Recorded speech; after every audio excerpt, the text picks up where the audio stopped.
بسم اللہ الرحمن الرحیم۔ دجال کی آمد۔ حضرت ابن عمر رضی اللہ عنہ فرماتے ہیں کہ جناب رسول اللہ صلی اللہ علیہ وسلم نے ارشاد فرمایا، میری امت میں جب دجال کا خروج ہوگا تو وہ 40 رہے گا۔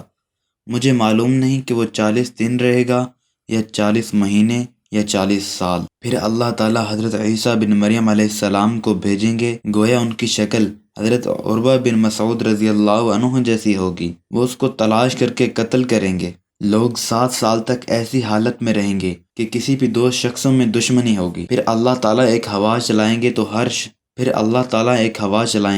ہر وہ شخص جس کے دل میں ذرہ برابر بھی ایمان اور خیر ہوگی، وہ روئے زمین پر باقی نہ رہے گا، بلکہ اس کی جان نکال لی جائے گی۔ حتیٰ کہ اگر تم میں سے کوئی پہاڑوں کے درمیان بھی گھس جائے تو وہ ہوا وہاں بھی پہنچ جائے گی اور اس کی جان قبض کر لے گی، اور باقی شریر لوگ بچ جائیں گے۔ پرندہ کے ہلکے پن اور درندوں کی سوچ کی طرح جو کسی کو نیکی نہ پہنچاتے ہوں اور کسی برائی کو برا نہ سمجھتے ہوں گے، تو ان کے پاس آدمی کی شکل میں شیطان آ کر کہے گا کہ تم حیا کیوں نہیں کرتے؟ تو وہ کہیں گے کہ پھر ہم کیا کریں، تم ہمیں کیا حکم دیتے ہو؟ تو وہ ان کو شرک میں مبتلا کرے گا اور دوزخی بنانے کے لیے بت پرستی کا حکم دے گا۔ پھر سور پھونکے جائیں گے تو جو بھی سنے گا وہ کبھی گردن ادھر موڑے گا تو کبھی گردن ادھر موڑے گا۔ سب سے پہلے جو شخص یہ آواز سنے گا وہ ہوک کر اپنے اونٹ کے حوض کو درست کر رہا ہوگا، وہ بھی سائقہ میں مبتلا ہو کر مرے گا اور دوسرے لوگ بھی۔ پھر اللہ تعالیٰ بارش برسائیں گے جس کی شکل سایہ کسی ہوگی، اس سے لوگوں کے اجسام اگیں گے۔ پھر دوسری مرتبہ سور پھونکے جائیں گے تو لوگ زندہ ہو کر دیکھنے لگیں گے۔ پھر کہا جائے گا، اے لوگوں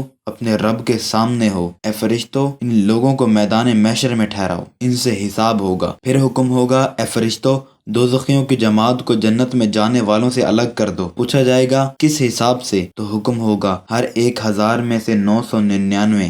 حضرت صلی اللہ علیہ وسلم فرماتے ہیں، یہی وہ دن ہوگا جو خوف کے مارے بچوں کو بوڑھا کر دے گا، اور یہی وہ دن ہوگا جس میں اللہ تعالیٰ پنڈلی کی تجلی فرمائیں گے، یعنی سجدہ کرنے کے لیے تجلی فرمائیں گے۔